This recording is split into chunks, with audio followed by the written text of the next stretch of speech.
Good evening and welcome to News Channel 8. I'm Jerome Aegean, and these are some of the top stories we have for you tonight. Chief Howell outlines his new agenda. United Way of St. Croix needs the community's help, and your security assurance in the anticipated Taurus Riley concert. These stories and more are up next on News Channel 8.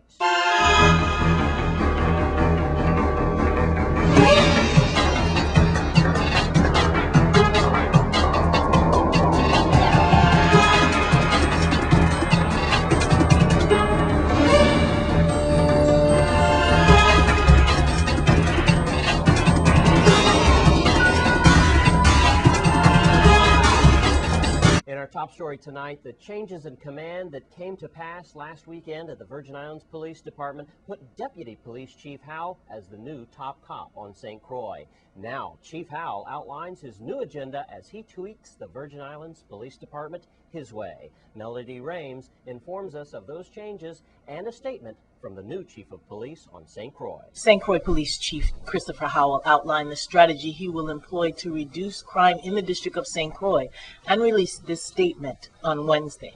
Over the course of the next year, Chief Howell said, the Virgin Islands Police Department District of St. Croix will be committed to the broken windows theory. This theory dictates that police officers must actively enforce all laws, even the most petty. This sends a clear message that the police department and the community will not tolerate crime and disorder. The theory is named broken window because research has shown that if vandals break a single window in an abandoned building and this window goes unfixed, the building is infinitely more likely to have additional windows broken and be the target of additional vandalism. The research further shows that if that single window is repaired in a timely manner, then it is a symbol that someone is aware of the problem and is taking steps to fix it.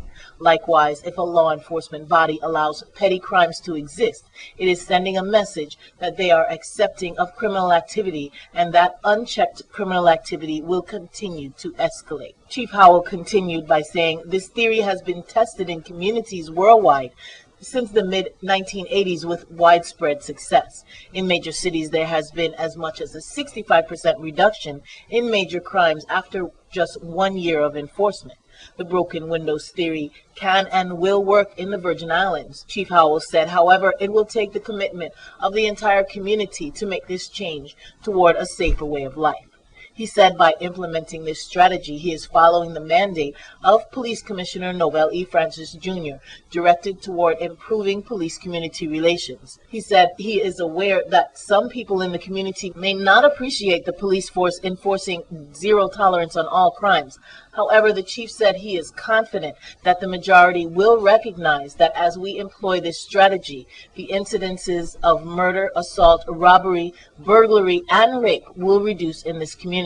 Chief Howell said he assures the people of St. Croix that the Virgin Islands Police Department is committed to the highest level of service to the community, and under his watch, enforcement of the law will always be executed with professionalism. And staying with police news, one of the most successful programs in the territory is the Saturated Patrol, taking illegal items off the streets almost every time. Tonight, we hear from the latest bust on St. Thomas. During Saturated Patrols and pre-carnival cleanup activities on St. Thomas, police confiscated weapons and marijuana Tuesday, February 15th.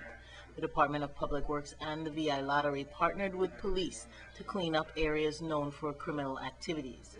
St. Thomas Deputy Police Chief Dwayne DeGraff said the initiatives and saturated patrols will continue day and night.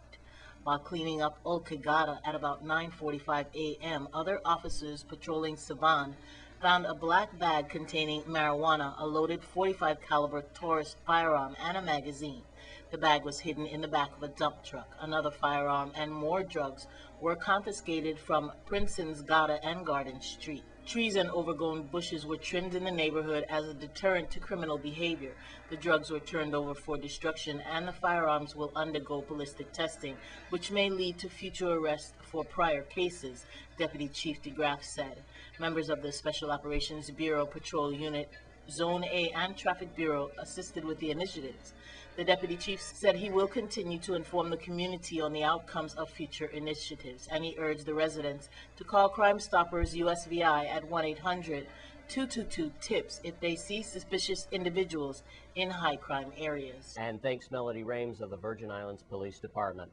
And last night, we saw the Virgin Islands Tourism Department bringing dancing mocha jumbies to a mall in New York City. Tonight, we see again their vigilance as the department hoops it up at the Nets-Knicks game. Glenn Drake tells us all about it. Well, Jerome, in keeping with the strategy to target potential visitors in key gateway markets with air service to the territory, the Department of Tourism concluded a week-long marketing blitz last week to strategically saturate the New York, New Jersey marketplace through consumer trade and media initiatives.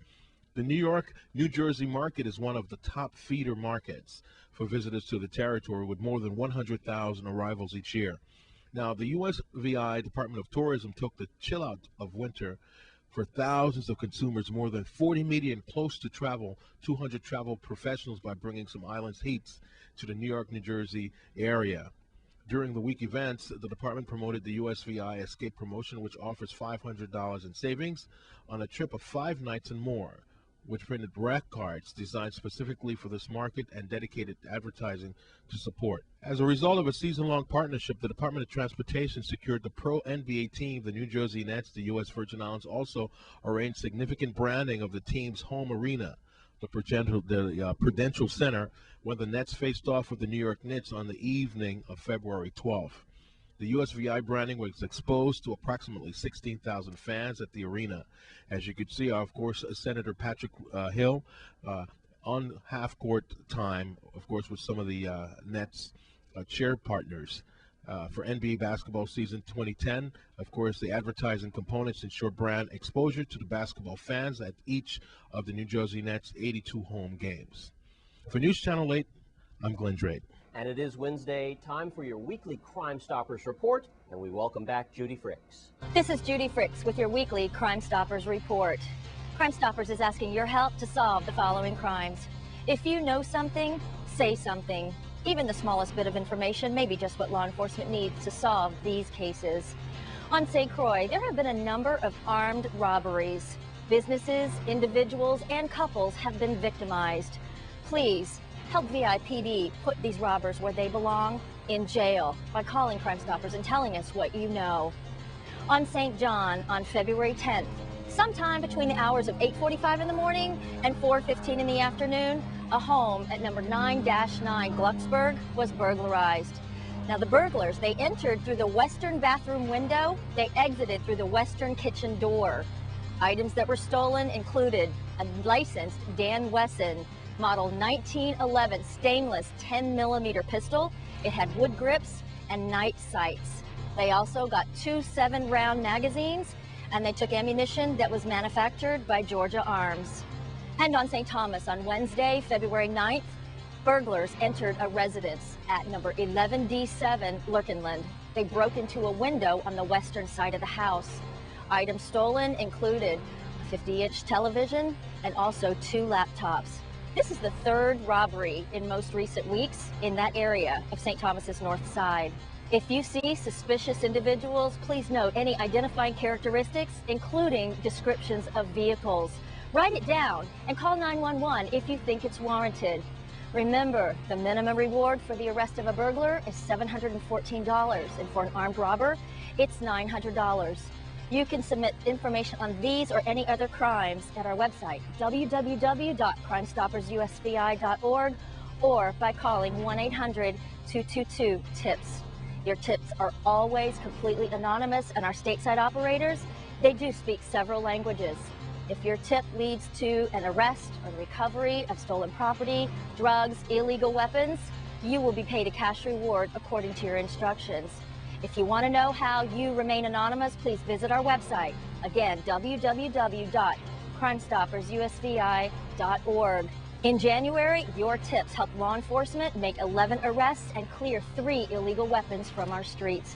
If you submitted a tip, please contact Crime Stoppers and see if you are eligible for a cash reward.